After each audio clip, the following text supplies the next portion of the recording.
Okay. Thank you everyone for sticking with it and being here for our panel today. We are really excited to be talking about solar. And so I'm Elizabeth Thilmany. I'm a proud member of the ALEI working group. I am based out of College Park. Today we're going to be talking, on the vague title of Solar Development Maryland, but we're going to really be digging in, starting with the director of the Power Plant Assessment Division within Maryland's Department of Natural Resources, Bob Sadzinski. He's going to start talking about the regulatory landscape, things like the CPCN process. I'll let him, spell that out for you guys. Then I'll touch on our research and educational outreach needs that we found from focus groups, land use impacts and analysis. And then Dr. Drew Schiavone will close out. He's our extension specialist in energy conservation and technology to share additional energy resources and our budding research work in agrivoltaics that UME is embarking on. So without further ado, Bob Sadzinski. Hey, thank you, Elizabeth. Again, I'm the Director of the Power Plant Research Program here in the Maryland DNR. And I'm going to talk about, I live in a world of acronyms, so I was really happy this morning when you all were living in that world of acronyms. I had no clue what you were talking about. So hopefully I'm going to try and explain mine a little bit. But the CPCN is Certificate of Public Convenience and Necessity, and that is what we're going to be talking about first. But just a little trivia. So how much energy does Maryland use? We use a lot. So about 60 million megawatt hours. And you think, wow, that's more electricity than we produce. We import about 40% of the energy. But out of that, what do we do in state? So most of our electricity comes from, not solar, no, it certainly comes from nuclear and gas. Currently, that's what we produce in state right now. And you can see the others listed in there also. You'll see solar is 2.7%. So you'll see in a little bit, we have a renewable portfolio standard that basically says what we should be producing, but we're only at 2.7, but I'll cover that in a little bit. So PJM is the RTO, is the regional, see I'm doing acronyms, regional transmission organization. They control the flow of electricity through the states, including all of Maryland and the states all around us. And I always like to say that there's 80,000 generation plants in Maryland. You go, 80? We have 80,000 plants, generation plants? Most of those are rooftop solar. So many of those, I like to say like 79,000 are probably rooftops. And that's what we said, about 105 of those are actually what comes through my office. I'll go through that in a minute. But what the types of solar in Maryland, generally you see these. You see the rooftops. That's the one we just talked about. Those are the residential ones, the small ones. They're generally hooked to the grid. A lot of that electricity goes back onto the grid when not in use. But a majority of that is used in the household, and they use the grid basically as a big battery. The other is community solar. Those are those medium-sized ones. They could be on a large rooftop or sometimes a pretty large solar facility site, ground-mounted. There's also commercial, which is kind of like that, less than 2 megawatts, and I'll go over what a megawatt is here in a little bit. And last is what comes through my office, that utility scale. Those are larger ones that get usually greater than 2 megawatts. And the rule is how much solar is on 2 megawatts? Usually 1 megawatt takes 5 acres of land. So for 2 megawatt, we see at least 10 acres of land covered in solar panels. So here's the graph that I stole from one of the work groups I was on from MEA. Thank you very much. But just kind of gives you a kind of who needs to be approved in the approval process. But you'll see what comes through my office is the last column there. And really, we do the environmental and socioeconomic impact analysis for the Public Service Commission. So the Public Service Commission has the authority then to regulate those really large power plants, and I'll go in a second what those are. But usually for solar, that's anything 2 megawatts or more is required to have a certificate of public convenience and necessity. So, and that's what we call the CPCN. So again, typically we have how many facilities? We have 22 currently in review, CPCN cases, all solar, and we have 2 transmission cases. our plate is extremely full. Our average is about 5 or 6 projects per year. So I feel bad for my staff. There was one still here. They're pretty overwhelmed, so if you're a developer, please just hold off a little bit. But we've heard that there's at least 60 plus more coming our way. So there's a ton of community solar coming our way. These big utility scale solar, out of the 22 we have right now, only 2 of those are greater than 5 megawatts. So then only 2 of those are greater than 25 acres of solar panels. But generally, like I said, 1 megawatt is 5 acres. So this facility here would cover approximately 250 acres on solar panels. But again, as far as megawatt hours, it produces over 122,000 megawatt hours, and that's used to power over 11,000 homes. What is the CPCN? Again, that's their Certificate of Convenience and Necessity. That's basically the state permit issued by the Public Service Commission that gives them permission to build that. And that's when that dirty word preemption comes in. That is not me, okay? I don't do preemption. That is the Public Service Commission. They have the authority, and you'll know for you lawyers, that's through the perennial case. They were basically, that authority was granted, or reaffirmed then, shall we say. So we do the environmental impact and socioeconomic impact analysis. We have 6 months by statute to get that completed. So again, what do you need to do a solar facility? These large CPCN cases, one of the first things you do is this PJM connection, which is, hopefully PJM is not here. It's a train wreck right now, okay? Some of those projects have been sitting in the queue, and what that means is they have to go to PJM and ask permission and get the authority to connect to the grid. And you think, and that's why we see so many little ones right now, because those little ones, less than 5 megawatts, can go directly onto distribution lines. So out of the 22 projects, that's why we see 20 small community solar projects now between that 2 and 5 megawatts, and we only have 2 that made it through the PJM queue years and years ago. I did talk to PJM, and I know there's 6 supposed to be coming our way. So that would be probably anywhere, those 100 megawatt projects. We do know we have a 300 megawatt project coming to Allegheny County on a closed coal mine site. But again, here's the Public Service Commission does the authority. They also require county permits, but I'll go into that details, and also some state permits. So the CPCN, again, what we do is we conduct an independent, comprehensive, objective, you can call it which one, assessment. So we have a great crew of people. We have consultants that work for us. We have 6 months to complete our assessment. We take a deep dive into all kinds of stuff. And what we look at, and we also coordinate with the other state agencies, whether it's Department of Planning, Commerce, MDE, acronyms, Maryland Department of Environment, and also the Maryland Energy Administration. You see the list there. But only 2 have to sign off on it now, which is no big deal to you. That's a big deal to us. We had to, in the old days, we had to drive around to get wet signatures on these things, and that was a pain. Now we do everything electronic. They finally stepped into the 21st century, if I can blame them again. So the pre-application process. Luckily, PSC did a rulemaking several years ago, and now it's required. They must go to the county first.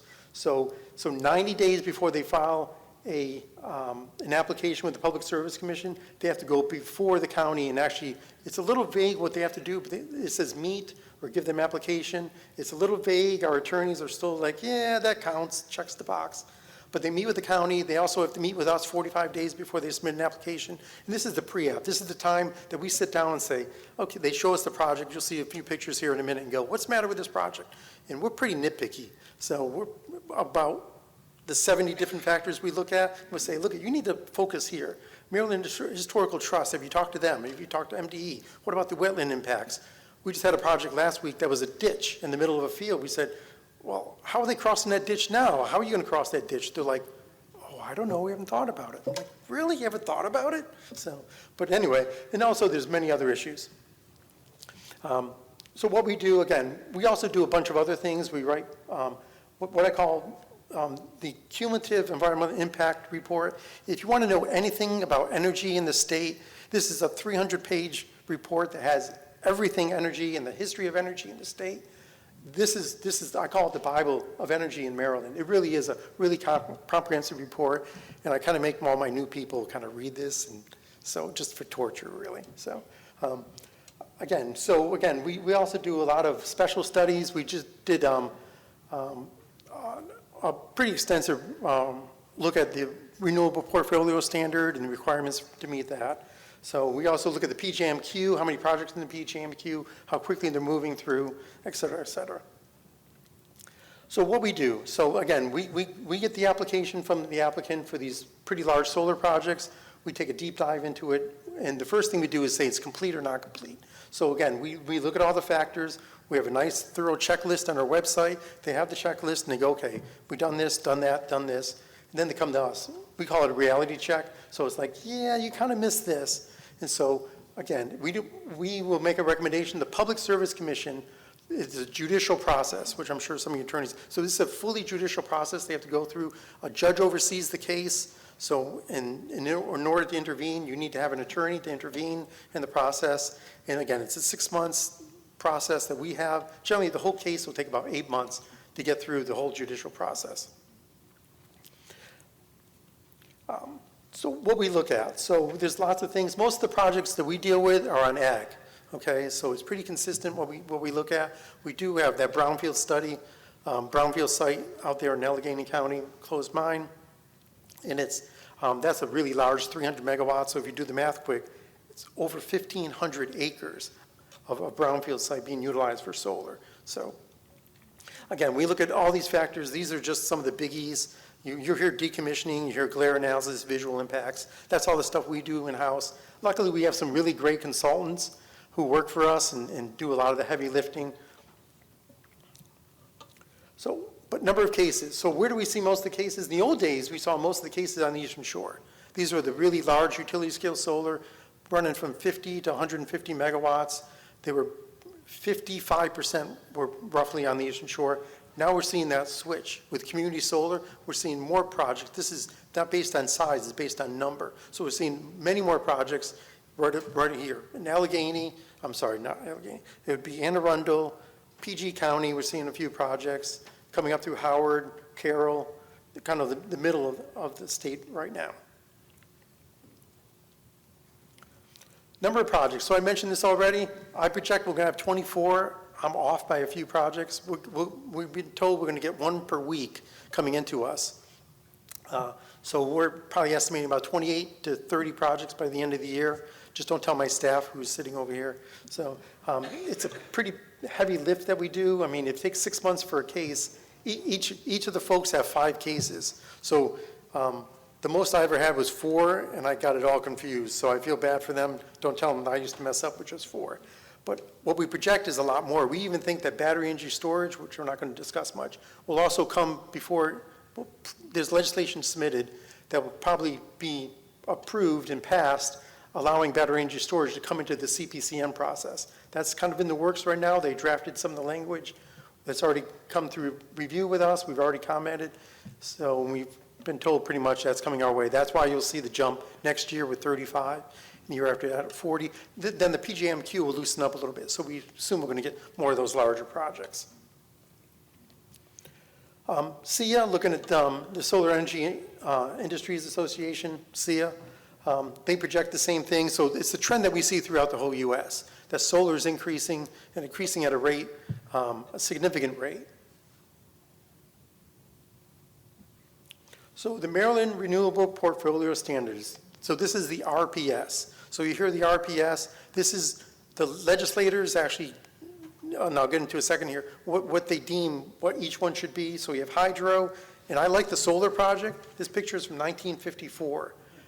So solar's been around a few years. So geothermal, which is just, there's a bill that instituted last year, and there's different types of biomass that also fall on RPS, and of course onshore and offshore wind.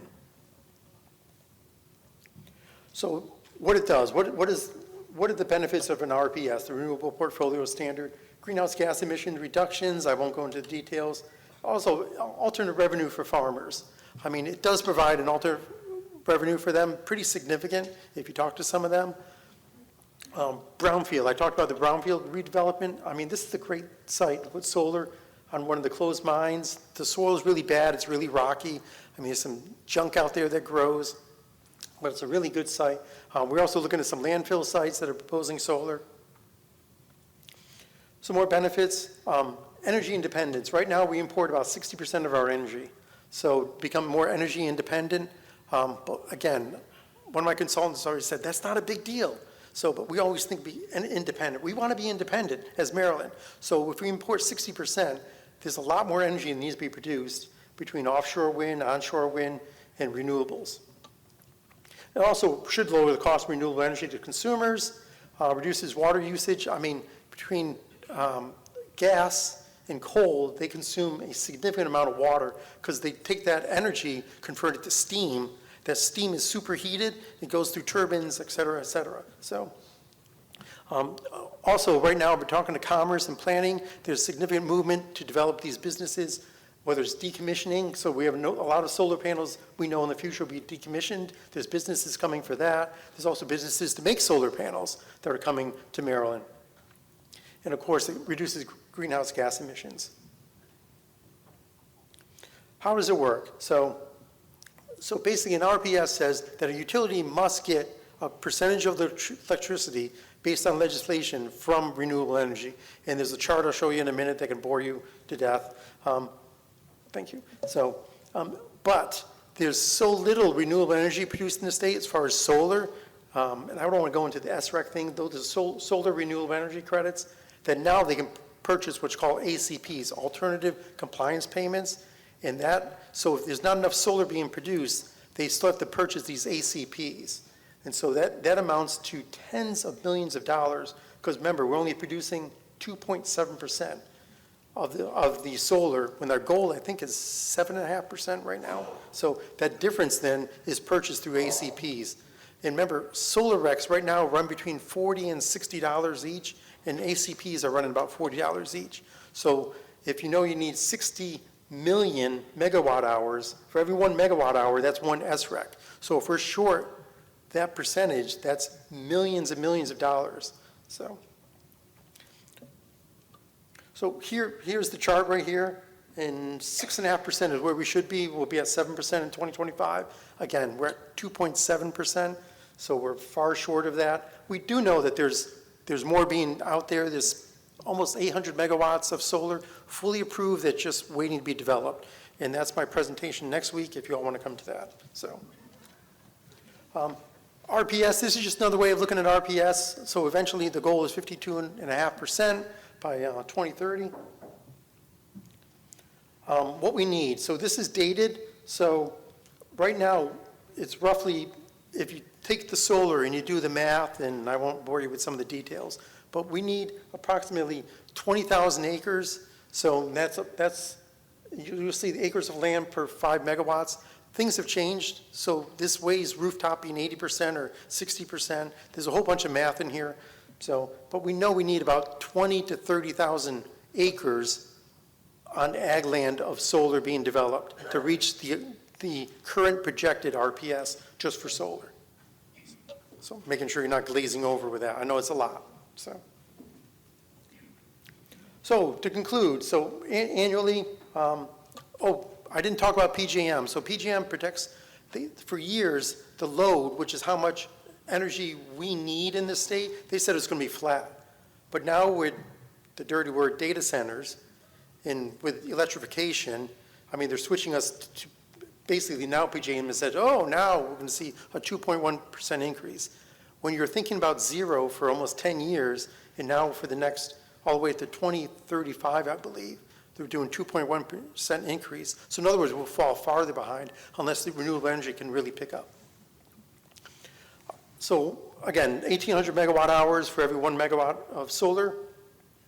Again, we're seeing technology efficiency with solar panels. I was talking to somebody, when you get solar on your house, make sure you get the most efficient panels. They'll try and sell you the ones that are 14% efficient. Oh, this one's 16% efficient. They make them now that are 27% efficient. So just tell them talk to me. Tell them call Bob. So, and also, like I said, we're about 600 megawatts short of operational solar. So we need 600 megawatts. But again, there's about 800 megawatts currently that are fully permitted and ready to go.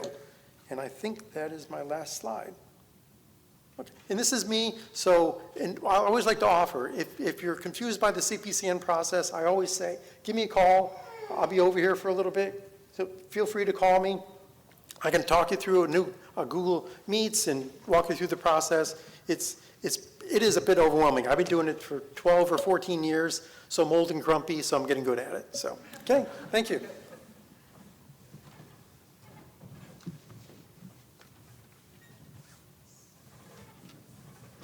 Awesome. And yes, Bob is super nice and likes to talk about the CPCN process. Seems like it. So thank you for that overview and getting us, situated and squared away on the CPCN process. What do landowners need? What does the rural community need in terms of resources, information, outreach materials? So we conducted focus groups thanks to this grant from NIFA. We have partners at Cornell and at Oklahoma State University. So we did focus groups mostly in New York and Maryland. We saw this growth in the development of rural lands into large-scale renewables. We saw that there could be economic opportunities. There's complex market dynamics for farmers, landowners, and rural communities. And then also just this general need for stakeholder-driven, research-based, unbiased information and training on solar energy leases and other parts of large-scale renewables. And so, again, these are what led us to decide to do a focus group with our partners at Cornell and Oklahoma State University. We did 2 sets of focus groups. We did focus groups with attorneys and we did focus groups with landowners. And again, a lot of our efforts came from New York and Maryland. Oklahoma State talked to Paul more about why the focus groups just didn't take off there. I think wind has been the primary thing going on in Oklahoma. But we recruited attorneys through a lot of different avenues. And so you can see that we have representation from multiple states and jurisdictions. A lot from New York. We accounted for people who had licenses in multiple states. And then you can also see by the years as an attorney, we had more experienced attorneys, those who had been in the profession for a long time, as participants in our focus group. So we did these on Zoom. We used Zoom's transcription services. We started conducting these in 2021 and continued into 2022. If you guys remember this moment of COVID where this attorney couldn't figure out how to turn off the cat filter. It did feel like that at times because we were doing this on Zoom, but it was nice to have the transcription services so that we could have the best analysis of the focus groups. And then Paul had this great idea, I think he got it from someone else, an extension of doing Qualtrics to get their sign off and their, that they were willing to participate and we were going to use this data, things like that. And again, we then scrubbed that of any identifying information so that we can interpret the results. So here are some of our findings, insights on clientele that attorneys provided us. So I say that 5 attorneys across 2 focus groups, so basically this conversation kind of kept coming up, was that many of the landowners, as we suspected, are current or previous farmers, producers.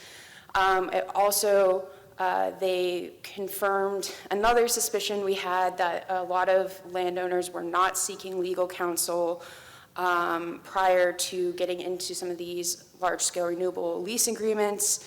There were mentions of some of those landowners who are more proactive, but they were definitely in the minority.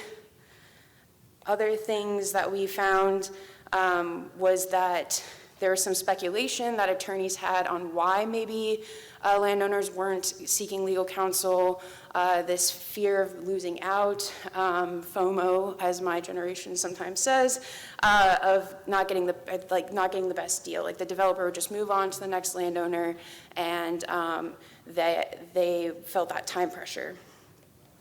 Also, that if a lot of the clients that ended up coming to attorneys were really coming more last minute. Maybe they had already signed some options agreement or another thing, and so a lot of times the attorneys had it was harder than if the landowners had shown up at the start. So what they started, as we were parsing through these transcripts, advice that we got, other insights that attorneys could provide us that we could start providing in educational materials and whatnot, was that the landowner should see these as offers that can be negotiated. So not just taking the first offer that was given to them or presented to them.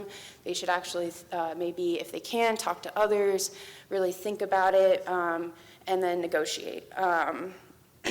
Another thing is that the landowner should pay attention to the details, understand the language. Again, this is a lot easier done than if you actually have an attorney on your side or on your team or an accountant or other people some on your team to negotiate and look into these contracts. And then also just the importance of having competent legal counsel, hopefully an office that has already dealt with renewable energy development or something, and not that you're not their first case into that. Part of what makes this difficult in doing research and also having landowners figure out and what's best for them and what others are doing is that non-disclosure agreements are very common, and so that can make understanding what's in these a little more difficult. And then Maryland actually protects the land in a way through the CPCN process decommissioning, that it's required for CPCN approval to have a decommissioning bond put in place by the solar developer. Other states don't have those kinds of protections, and so especially a lot of the New York and Pennsylvania attorneys kept bringing up the importance of having in the contract or in the leasing agreement restoration bonds or indemnification clauses. So that's another thing to keep in mind that Maryland does that not all states do. And then we have our landowner focus groups that we're starting to look through. So some quotes, and as we keep digging into the transcript data, I really like this one from a landowner that was like, we're gonna make laws, things are gonna happen. You can put your voice out there, you can vote, you can do your part, but if you're not voicing your opinion, you're not making yourself heard, then they're just gonna continue on without that input. So definitely remembering that you have a voice. The CPCN process also has a public comment hearing, at least 2. A lot of them are on Zoom, so they're easier to participate in. You don't have to always be there in person. Also, that there's just lack of information out there. They don't have a frame of reference of what's a good deal, what's going on with large-scale development. It's moving really fast. And so these were definitely drivers into the next piece of research I'm going to talk a bit about. Oh, also, we were starting to able to get ranges of rental rates, estimates from what we've heard. And again, we did these in like 2021 and 2022. These are on the lower end. A lot of these were coming out of New York, but really $1,000 per acre per year is kind of the minimum we're seeing for solar rental rates. So that's something to keep in mind. This is not like a survey. This is not exhaustive. This is just ranges that were provided in these conversations. So takeaways, we had some insights on what was needed for solar development outreach and curriculum. There was definitely a lack of impartial information, this need to have discussions and figure out some things that we can share, and really trying to ground our research and outreach in stakeholder perspectives and needs. So this leads me into this next research question that I took on. So I also, my background is in ag economics, but also I got a master's in GIS. So I like maps, I like making maps, I like data. So thanks to the Northeast for helping me get this going. What type of land is being developed into large ground-mounted solar installations in Maryland? Really figuring out what's going on and keeping track of these solar installations. There's a need for it. Also, Maryland has great public information data, so through the CPCN process, I could actually start looking at the tax parcels that could be implicated in utility-scale solar development, and then also the land being built into the panels after approval. So, CPCN process again, this is what it looks like, hundreds of pages of PDFs, and then having poor undergraduate students in their summers code stuff from these documents so that we could start to analyze what's going on across different counties, different sizes of projects, things like that. And then this is an example of once we actually could see where a project was going, we used satellite imagery, and then you could actually start tracing the panels. I think this is the same project that you had on one of your slides, ironically. There's not a lot of irrigated land going into utility scale solar, so it kind of stands out. I have two data sets that I created from this, the tax parcels that are implicated in CPCN projects, and then I have the actual panels that are traced from the project. So even if a project hasn't been passed or it hasn't been built, I still have an idea of where this project is proposed based off of tax parcel information. And then again, we trace about the fence line around the solar panels to do further analysis. So most recent data analysis figures coming out of it. So each of the counties is the amount of acres of built utility scale solar. So most of it, Somerset County has the most right now built utility scale solar, and then Dorchester County. There's lots of counties that still don't have built utility scale solar, even if it's proposed or it has been approved in the CPCN process. And then all these little dots are actually community solar. So MEA started releasing, Maryland Energy Administration started releasing their community solar projects. And so I've started tracking those more recently. So you can almost see there's an inverse relationship where there's less utility scale solar built, there's a lot more community solar, Baltimore County, Montgomery, Howard, et cetera. What kind of land is going under utility scale solar? So I haven't done this for community yet. This is just utility. Again, as of May 2024, another project could have been built since then. So just under 2,000 acres have been built into utility scale solar. That's again tracing the fence line. Then I can use NASS, National Ag Statistics Service, part of USDA's cropscape layer, to estimate the kind of land or the land use before the solar panels were developed. And so from that, we saw that just under 90% was on cultivated commercial ag land. The other land that we saw was specialty ag production, forested land, and developed spaces. A developed one is a park in Prince George's County. It's one project. And a nice thing that I always like to tout about Maryland is that because we have a lot of protections for the Chesapeake Bay and things like that, we aren't seeing a lot of deforestation for renewable energy development. That's another thing other states are struggling with or having to balance, is actually clearing forested lands to build solar. So that's something that we're not really seeing as much in Maryland. So that's something that you guys can be happy and excited about. So again, just actually confirming what land is being covered with solar by ground truthing through satellite imagery and then overlaying that with data from USDA. And that's coming from satellite imagery. So common land characteristics for large-scale solar. This is all about making it the most economically feasible project for both the developer and also making sure or getting the landowner the best deal, most amount of money for rent or leasing their land. And so flat land, not a lot of slope. You don't want too many like mountains or things that provide shade, like big trees or buildings. Anything on the land that needs to be cleared is just going to be additional cost. Something that doesn't flood easily. Apparently electricity and water don't mix super well. And then also the biggest thing that would make one property more attractive than another is the proximity to the power line or substation.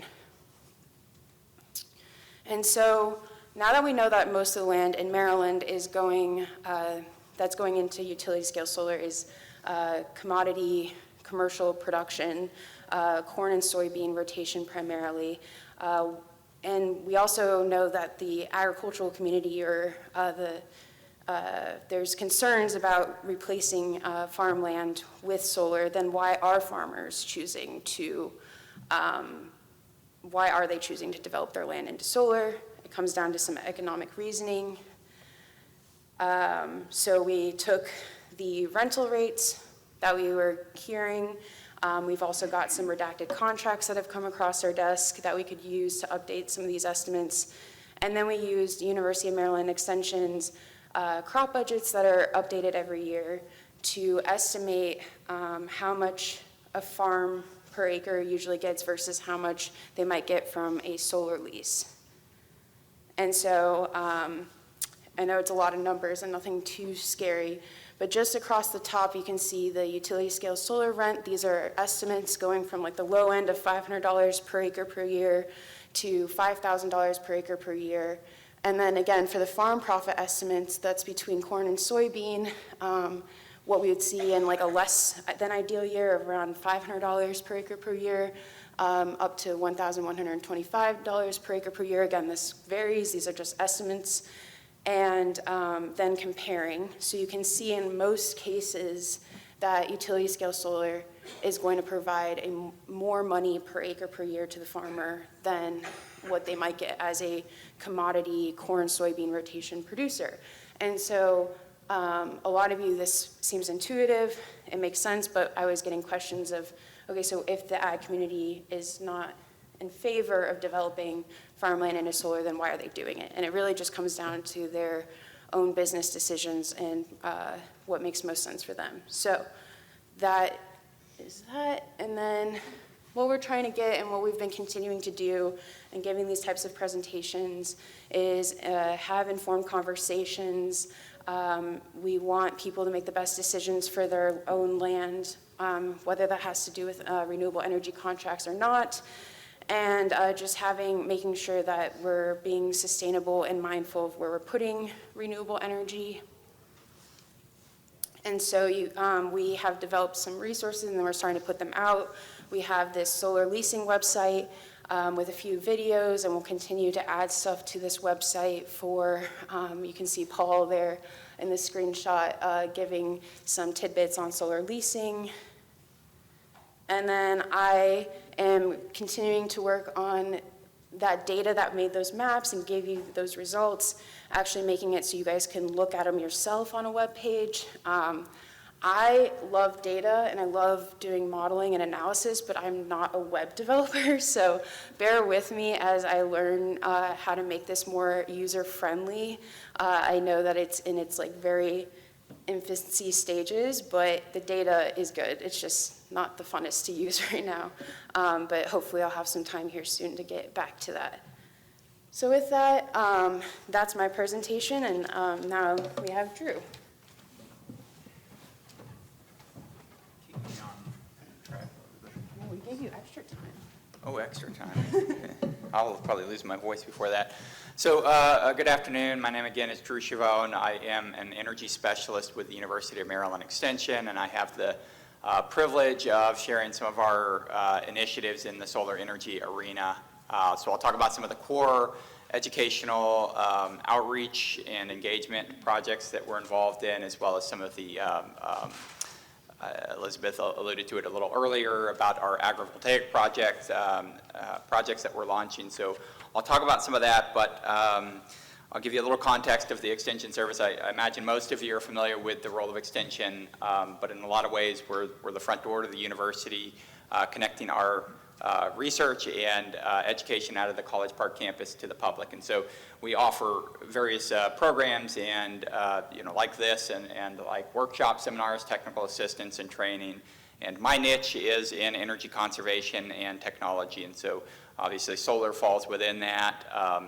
Bob mentioned some of the pressures, the state's very ambitious renewable energy goals, solar being one of those, the carve out for that. Where those projects are cited, those are a lot of the challenges that we have to address as researchers and educators and informing the public on that. So that's some of the things I'll mention today is how we help to navigate some of that. I think, Bob, you mentioned 20,000 acres of agricultural land to support our renewable goals in the state. And there's other environmental goals like greenhouse gas emissions reduction and those kind of things. And our role is not to, advocate for any technology or development, but it's really to, provide the context for a sustainable decision to be made. So, again, Elizabeth's talking about we're not necessarily facing forestry issues, but the agricultural land's a big thing. So if we're, losing agricultural industry to that's kind of a trade-off that needs to be accounted for. So those are the pieces that we're looking at. Let me see if I can navigate here. Yeah. So I'll just quickly point to some of the resources. I won't go into too much detail on this, but there's a number of resources that we provide on solar energy. So if you are wanting to get your feet wet in this and just to get more familiar with it, maybe you're a little bit more adept with solar energy, maybe you have solar at your home already, but we have a host of resources on our extension webpage. That's extension.umd.edu. And so off to the right-hand side, you'll see a list of kind of ideas of curriculum that you can review. Those are free and open to the public to review those resources, everything from a review of the solar marketplace, and Bob did a great job of kind of crash course in that a moment ago, but everything from that to, further down in that curriculum, there's some financial resources if you're looking for incentives or financial payback models and things for supporting solar. Those are some of the resources that are available. So you're welcome to peruse that website or reach out to me directly as well. I'll quickly just point out a couple of the impacts that this type of programming has before I get into some of the agrivoltaic stuff that I'll touch on. But we've seen tremendous impacts from a lot of these different programs. So again, it's a host of different workshops, seminars, and presentations, tutorials and training, both with end users of landowners, residential installers, as well as on the industry side of the solar industry and other services that we provide to train the public. But we've, in the last, I think, about 5 years, we've seen 700 people come through our programs. And again, going back to what Elizabeth said, the University of Maryland, we are stakeholder-driven, providing that stakeholder-driven information. It's unbiased information, and it's not for, our goal is not to see solar installed everywhere. That's not that's not our role. So I'll give you an example. A lot of times I get consultations, phone calls come in, and people wanting to install solar, and you have to back up and say, have you done A, B, and C, energy conservation up front, or have you looked at the impacts to the land? And there's so many different factors to weigh in.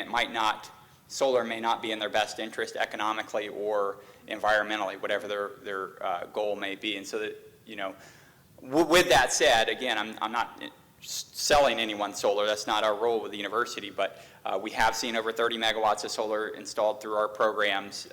We monitor the greenhouse gas emission reductions as part of that, kind of documentation for state goals and how we're advancing those state level criteria.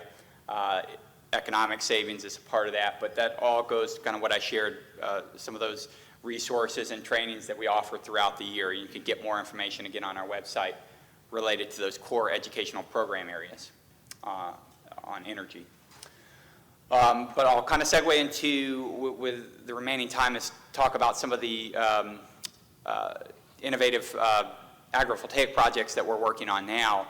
So we're looking at agrivoltaics, and when I say agrivoltaics, everyone probably has a different idea of what that is. You might refer to it as agri-solar or dual-use farming, but I'll just keep it a very general definition for my discussion today.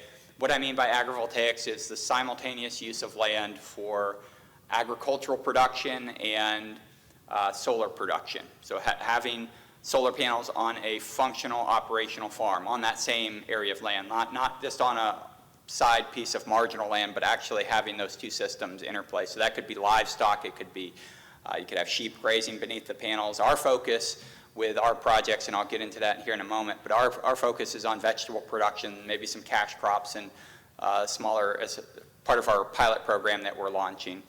We're looking at some smaller projects, but that's what I mean by agrivoltaics. We've done some survey work up front, and what we're seeing by and large is there's a growing interest in agrivoltaics from landowners, from producers, and others as well, from solar industries wanting to get involved. They see the importance of it, and how we navigate that going forward is looking at the challenges that they're facing, because a lot of these folks, they want to see how to do it, and then they just don't have the answers, and they're not going to invest in something if they don't have the answers, and that's where we come in as researchers and educators to provide that information. So they want to see these projects, and that's where the direction we're moving. I won't go through all this data, but I want to show how multifaceted this is. It seems simple enough to to put solar panels on a farm and farm around them, but there's so many different pieces to fit together on this. It's everything from, water and soil quality and what kind of impacts are you going to have below the panels. Are you going to have erosion? In some cases, yes. In some cases, no. So those are things that we need to answer for our stakeholders to be able to see if this is a viable option for them moving forward. As well as, the operational side as well. Combines or tractors and operating that equipment in and around the solar panels. That's a challenge, and we have to address some of those things. So this is kind of where we're at now, is continuing to conduct these types of survey assessments, and that's really how we serve the public and serve the needs of the community, and then identify how we can address some of those issues. Okay, so we do have connections with other stakeholders in other states, Penn State and Rutgers, and as we continue to, I'll touch on what our projects involve, but there are other stakeholders outside the region, and what we see is taking what we see as priorities in Maryland in terms of the research objectives, as well as leveraging our other stakeholders in other states and institutions and groups here in the state, trying to bring all that together, and we want to develop research and education hubs here in the state, and I'll get to that, but we want to be able to answer those questions for the Mid-Atlantic region, because if we look at projects that are done out in Arizona or Colorado or somewhere, it's not really going to address the circumstances that we have here in the Mid-Atlantic, and so that's where we're moving with this. We're taking all that data, that's all kind of on the back end, and you don't need to get bogged down with that type of data, but we're realigning these research objectives with what the National Renewable Energy Lab has identified as research priorities. So these kind of broad categories, I'll just look at the top one there is climate, soil, and environment. So there's a lot of research that we have to do within that one category, and leveraging our research expertise and experience in those areas will help us to address things within that climate. Would involve the microclimate studies below the panels, because there's some cooling and heating. There's benefits to the solar panels because they are cooled off. There's benefits to the plants because some of that heat's absorbed, and it's kind of there's a whole ecosystem for us to look at. There's wildlife biodiversity and other stuff. So we're bringing in a lot of different groups, both within the university as well as external stakeholders, to address these questions. But that's kind of in a nutshell on the design phase, and so we're incorporating all this into the design phase. So what we're looking to do here in the near future is we have funding to develop 2 pilot projects at our research and education centers. One is out in Western Maryland in Washington County. We have a 500-acre farm out there, and then we have another, the Y Research and Education on the Eastern Shore. So we'll do 2 projects there. They'll each be in the ballpark of about 100 kW, smaller plots of land. That's the funding that we have available. Our focus is going to be on maybe some cash crops, maybe some primarily vegetable crops to grow under those. The 2 locations gives us some research capability to look at different environments, markets, as well as even down to the soil type is going to be different. You're going to have sandy soils versus clay soils in Western Maryland. So there'll be a little bit difference there, and we'll be able to address the diversity of the state that we're dealing with. With that comes, the whole energy side and the configurations of the systems. It's not going to be your typical solar installation. It requires strategic placement and technology. So we're looking at how we configure that in the field, again, to everything down to operating field equipment around. If you can't get a tractor down the road, then it's not going to be very manageable. So we're looking at those kind of features. We're looking at what types of solar panels, bifacial solar panels probably, but we've got to work out the spacing and the height based on our identification of priority crops. So it is kind of give and take with, it is kind of give and take with what crops are identified as high value commodities and suitable for this. But we're looking at different crops and cultivars, as well as how we design and lay those projects out in the field. And so that's an active area that we're going to be getting into in the near future is looking at those 2 sites and how we can configure those plots to best accommodate that research that we're looking to do. And I think this is the last point, is that in addition to that research that we're addressing, I shared all the multifaceted approaches of research we're looking at. But we see this as again, a regional demonstration hub, not only serving research, but also facilitating educational outreach with the public. So these projects are intended to serve as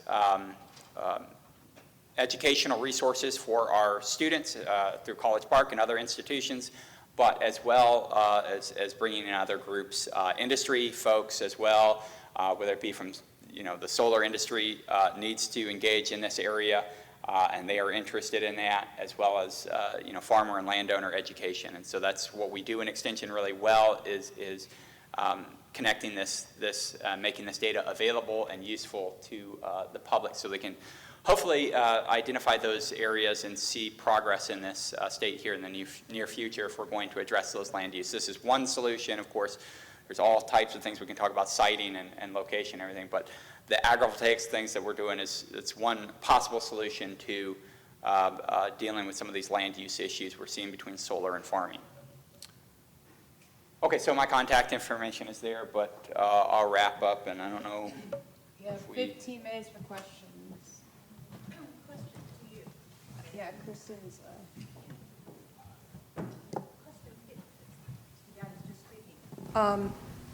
Is there any issue with contamination from the panels onto the ground that ultimately would make the soil toxic? Any issues you've seen there, any issues you're going to be looking at, or is that even realistic? So the question's about contamination from the panels themselves. Can you hear me? Yeah, oh, that's better.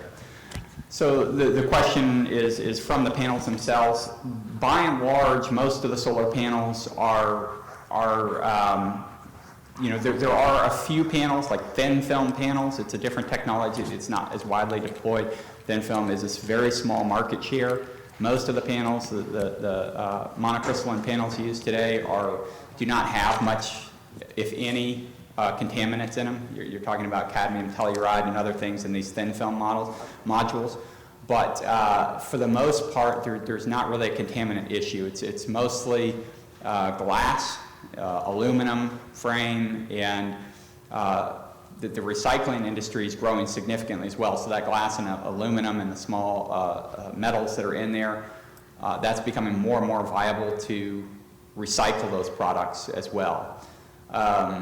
The other thing I'll say is that if there is a product like a thin film panel that has a small contaminant in it, it's a very small amount, but you still have, and I'll get acronyms wrong, you like acronyms, but I'm not very good at them.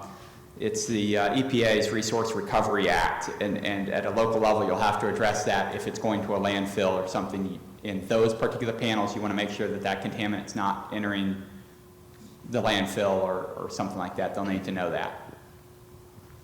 A question over here. I want to thank you for coming out and giving this presentation, and I'm actually just taking this opportunity to make a comment with respect to solar, and that is that I am on record in my community and as often as I can say that I am of the opinion that to take perfectly good and valuable productive agricultural land and cover it with solar panels is a lie when it is presented as a viable and a reasonable approach to our energy needs. Also, I became involved in energy transmission in Maryland when I became involved with an opposition to a high voltage power line coming through Harford County. And I visited many meetings at PJM. I actually worked with PPRP to object to a line that was coming through Harford County. And in that, I learned a good bit about our energy policies in the state of Maryland, and that this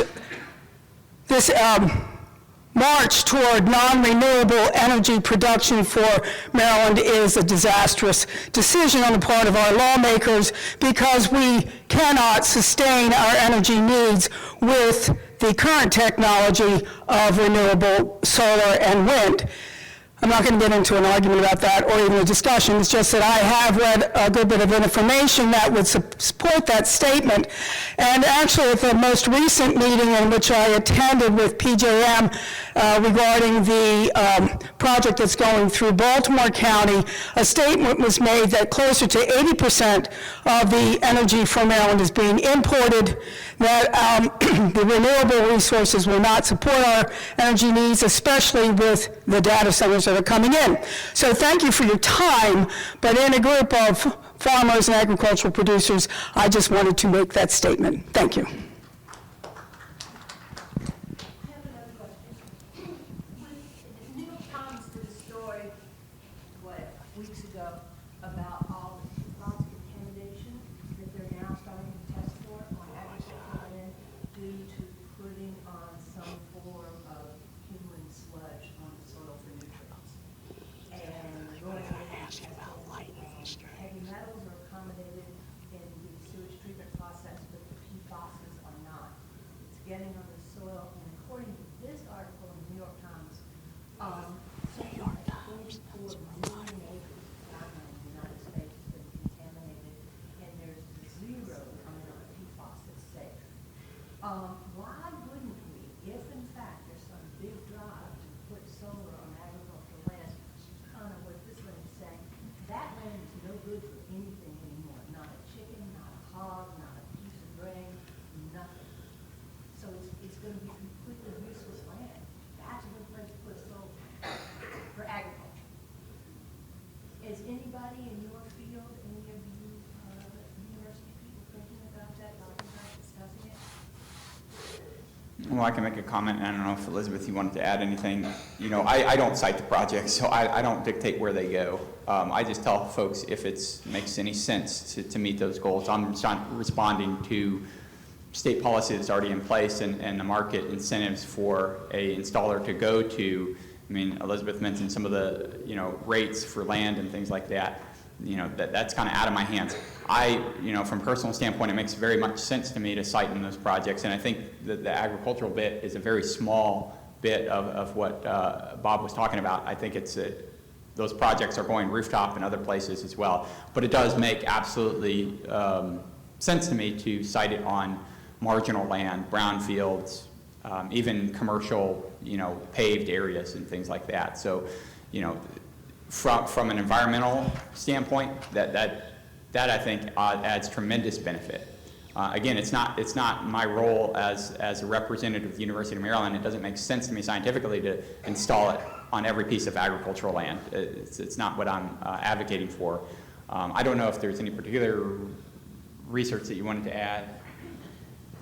Yeah, I'll just say that as we're tracking where solar's going, there is more, like Bob was saying, smaller projects. Also, some of these community solar projects can go on the rooftop of commercial industrial buildings. So we started tracing and keeping track of the community solar projects.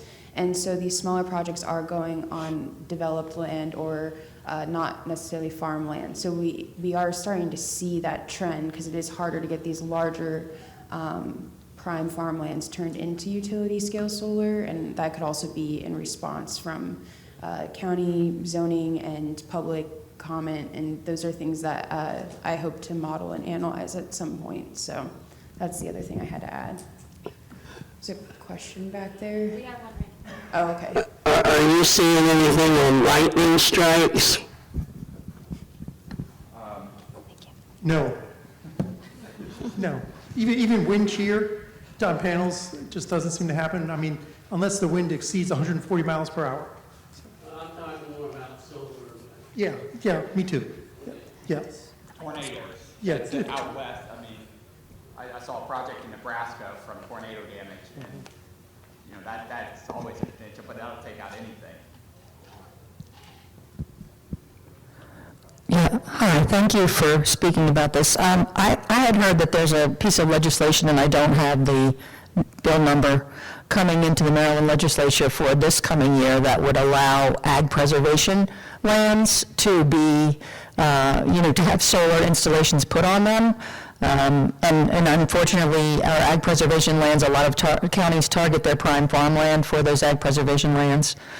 So if that happens, the farmer would be able to put the solar on there, and my understanding is that the counties would not receive any compensation for the money that they have invested in that farmland to keep it in preservation. So I was wondering if you could speak to that, Bill, at all, and then I'll just back it up with a second comment about the rentals for being $5,000 an acre and being above the cost of profit for any other farmland. I mean, most states in the United States rent from 30 to 40% of their farmland. So there's the added issue of causing additional hardship for those farmers who are renting a large portion of their land, and they can no longer compete with what the solar companies are offering. So I just wanted to bring that one to light and then go back to my first one about the legislation. Thank you. Yeah, as far as legislation, I mean, there's several bills that are being proposed, but they're proposed. So I know I have participated and commented on several of those. I don't know the status, if they're going to move forward or not. So, but they're pretty well diametrically opposed to each other when it comes to solar. So they both have components in them concerning land preservation, et cetera, but who knows what, I've heard many bills are coming this year concerning solar, so. Giving the counties a mandate that they need to get so much of a percentage of their power from solar, and then letting them decide the best way to implement that, instead of mandating, that they use their ag preservation land. Well, actually, one of the bills proposed, if it's going to impact preservation lands, even MHT properties and several other easements, then the developer had to make a payment to the county. And then the county was specifically supposed to spend their money in X, Y, and Z. So it spelled that out very clearly. So that is being thought of, yeah. Okay, thank you. So the price of farmland, we've heard everything from $1,200 to $2,500 per acre in Maryland. But the problem is when we see those, PPRP see those, they're redacted. So it looks like one big black piece of paper. But that's just kind of hearsay. I don't know if you have any data. In response to that, I take a similar, what Drew was saying, that these are the market conditions, these are the enacted policies. And so what we're looking at is just analyzing what's out there and trying to give, if I'm talking about this to someone in Canada, explaining why we can have the farming community against development of farmland into solar, but we still see individual farmers developing their farmland into solar.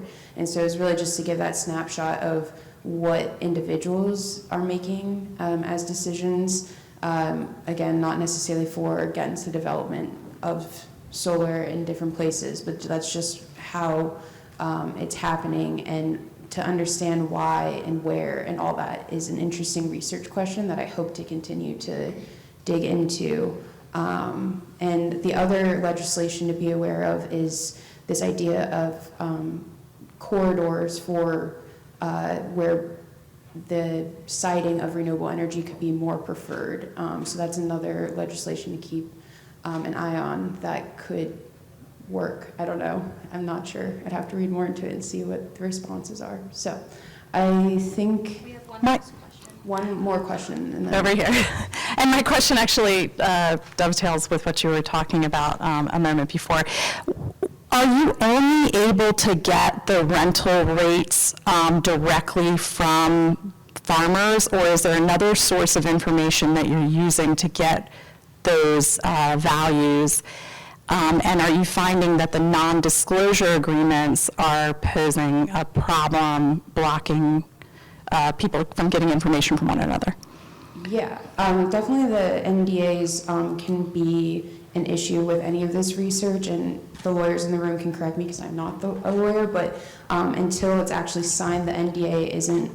So if someone's presented a contract and they don't actually sign it, then they can share it, right? They're not against anything.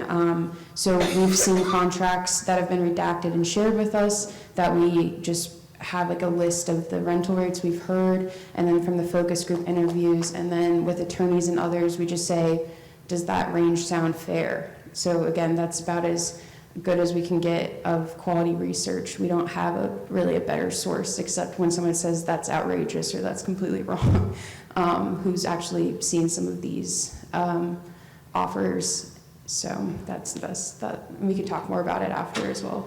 We'll be around. Great. Thank you, guys.